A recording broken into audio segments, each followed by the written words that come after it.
My dear friends, the whole church, the Universal Church celebrates today this joyful feast of the Holy Family. When God decided to work out our salvation, both in the Old and the New Testament, He started with the family.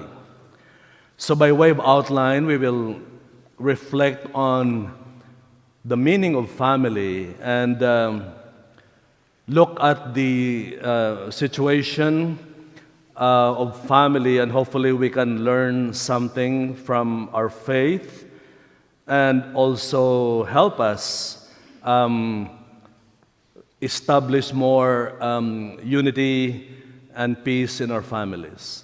So by way of outline, first I will explain to you the most important characteristic of a human family that both a relief and an inspiration to us. What is the main characteristic of every human family? Second, we will go to scriptures. And from the Old Testament, God called Abraham at the beginning of history, recorded history, about 3,250 BC, from Ur to cross the desert, bring his family, and start the salvation process.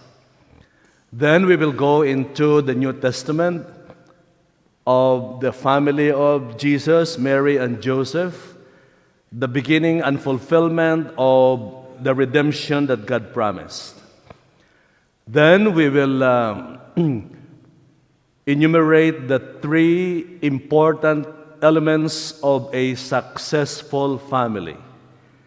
What are the things that we need to consolidate the family as reflected in the family of Abraham and then of Jesus, Mary, and Joseph?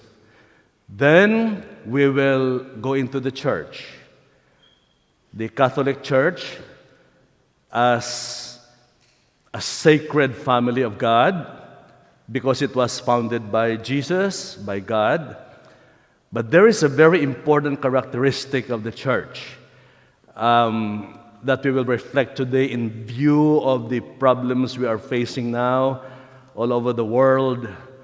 And hopefully we will see some light in understanding of the church and probably face the challenges and the problems we are having now. And then at the end, I will share with you my experience with the Catholic Church, what has the church done to me, and hopefully we can, as your pastor, I feel the responsibility of sharing my journey with the church to hopefully lay out an example on how to live our calling as members of the church in spite of the so many challenges that we are facing today.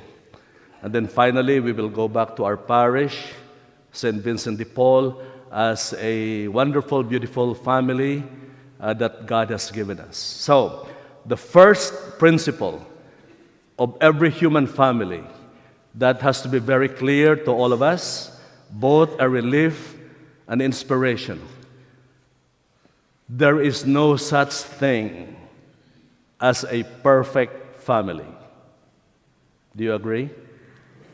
There's no such thing. I mean, it's both a relief because some of us are in the air hoping that we can have a perfect family. There is no such thing, and the Bible will prove that, Some people say, Father, our family is far from normal. And I will always say, and with your spirit, There is no such thing as a normal, beautiful, perfect proof Old Testament. Look at the family of Abraham. Abraham and Sarah, first recorded history. They were told by God to cross the desert, bring the entire family, and started out the salvation process from that clan. Look at that family. I mean, they were very old already. Crossing the desert and establish, they were already advanced in years. And Sarah was barren, they had no children. And by the miracle of the angel that they entertained, the angel said, "This time next year, you will have a baby." When Sarah delivered Isaac, she was already 10 years after Medicare. She was 75. Can you imagine a 75-year-old woman having a child? Not normal, Abraham was also old. Starting a family there with Isaac, and the hardships that they had was far from being normal. But that was the plan of God for them. It was not a perfect family, but they started, the salvation process. Look at the nativity. It looks beautiful and cute. But Jesus, Mary, and Joseph is far from being a normal family. Mary did not give birth to Jesus the natural way. She was conceived through the power of the Spirit. It was not the normal way. And Joseph was not the natural father of Jesus. He was a foster father. And Jesus was not the ordinary, normal guy. He was a hybrid, right? I like to use the word, the modern word, because it explains more. Like your car, part electric, part gas. He was partly human, partly divine. It was far from being normal, but they were not perfect. But that did not stop them from being holy. You do not have to be perfect to be holy. That's a relief. Being perfect has nothing to do with being holy. God can elevate you with all your imperfections, with all our frailties and misgivings. God's grace can lift us up. It has the power to transform us to be like Him in spite of our limitations and failures and even sins. You do not have to be perfect to be holy. Proven by Abraham, the family of Jesus, Mary, and Joseph. Now, in spite of their frailties and their limitations, three important things. We go back to the basic teachings of the church. The three theological virtues. They had strong faith. They had strong faith in God. It was seen Abraham, he was known for being faithful to God. He followed God. He was a good man. And Jesus, Mary, and Joseph, it's all about faith. During the Annunciation of Mary, "Let it be done to me," that was faith. And then Joseph, his response to the message of Gabriel about Jesus, he embraced it. It's about faith. And then a lot of hope. Hope that though things are difficult, in spite of the fact that things are difficult, and sometimes we cannot understand when we are facing all the challenges and problems, but they hoped. We need hope to survive. These families had strong hope that somehow God will make things better. And of course, the love and the charity. So the basic theological virtues of faith, hope, and charity are the important ingredients for a successful family. Now, the church. The church is the sacred and holy family that Jesus founded. It is sacred and holy because it came from God, and it is supported and maintained by grace and virtues. But it is the most imperfect institution in the world. Why? Because it's made up of sinners like you and me, and even some evil people. But that does not stop the church. It was given to us by God as a means of salvation. The church does not guarantee salvation. It is a means, like your car, like your utensils that you use. They are means, okay? They don't guarantee salvation. You have to employ and use the means so they will work. They are given to us to bring us to heaven. The means given to us. But we have to understand that there are human beings involved. And some are really wicked, and sinners. Everybody from the top down. We have to face the reality that we are not saints. We are sinners. I don't want to justify anything, but there are a lot of shaking and confusion now because especially when they involve leaders of the church. And all of us, we are somehow. But that's what the church is. It was a good means.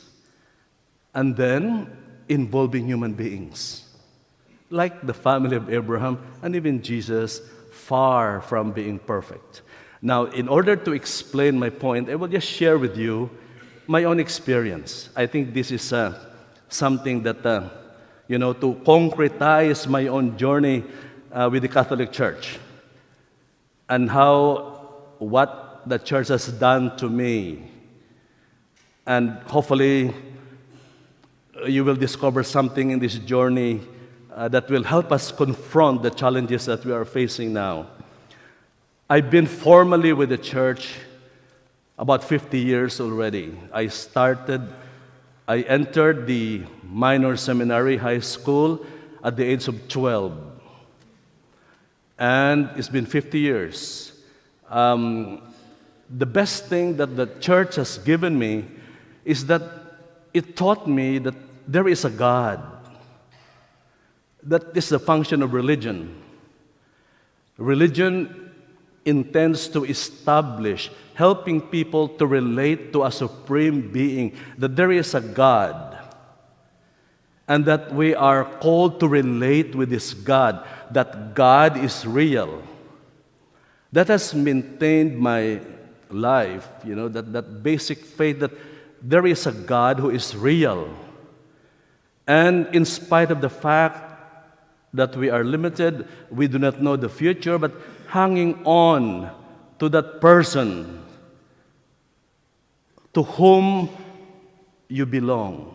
There's a sense of belonging. It gave me a sense of affirmation that I am worth something because I am loved by a God, and therefore He deserves my life. That was the beginning as a kid at 12-year-old.